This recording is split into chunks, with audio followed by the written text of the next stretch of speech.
ఒకటి రెండు మూడు నాలుగుకు అర్థమేమిటో చెప్పనా? చెప్పుకో త్వరగా చెప్పుకో.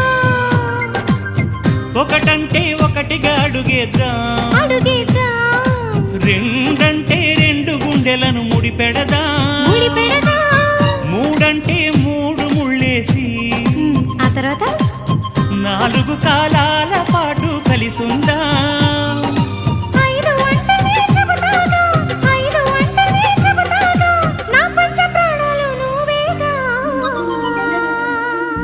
అమ్మావు ఇల్లు ఈగ చదివానాడు, ప్రేమ వలపు మనసు మమత చదివాయినాడు. ఇంకా ఏదో చదవాలంటూ పెదవి కోరుతోంది. భలేగా కొత్త చదువు చదువు, ఇలా నా ముద్దు కవిత చదువు, చెలి మురిపాల కథలు చదువు.